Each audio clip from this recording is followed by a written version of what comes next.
Tapi di balik jajanan nongkrong ini, ternyata pancong punya cerita panjang. Pancong Betawi asli sebenarnya sederhana.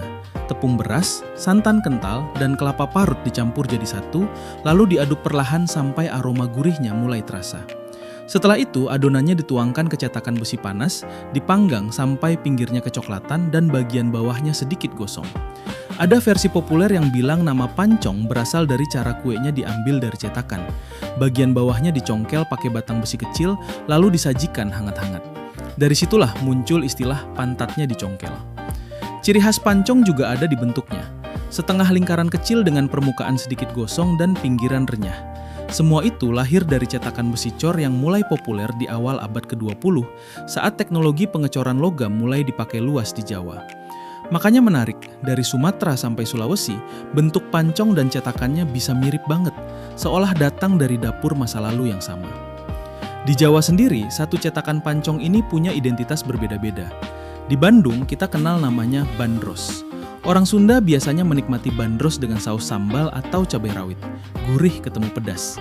Nama bandros sendiri begitu melekat di Bandung, sampai akhirnya dipakai juga untuk kendaraan wisata warna-warni yang berkeliling kota sambil membawa cerita sejarah Bandung.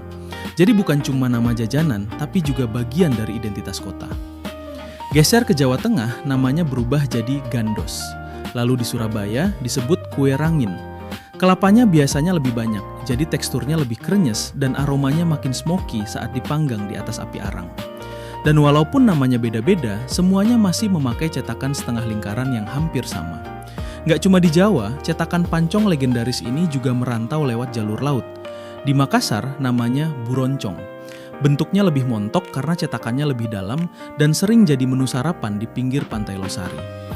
Di Sumatera Barat ada juga yang disebut kue gonjing. Menariknya, meskipun namanya berubah di tiap daerah, teknik masaknya tetap terasa satu keluarga. Adonan sederhana, cetakan besi panas, lalu aroma kelapa yang perlahan gosong kena api. Mungkin itu yang bikin pancong terasa dekat di banyak tempat. Murah, sederhana, tapi penuh cerita. Satu cetakan, beda nama, beda rasa, beda kenangan. Jadi, di daerah kalian namanya apa? Coba tulis di kolom komentar ya. Gue mau lanjut ngabisin ini dulu sebelum dingin. Sampai jumpa di perjalanan rasa berikutnya. Stay hungry, stay curious.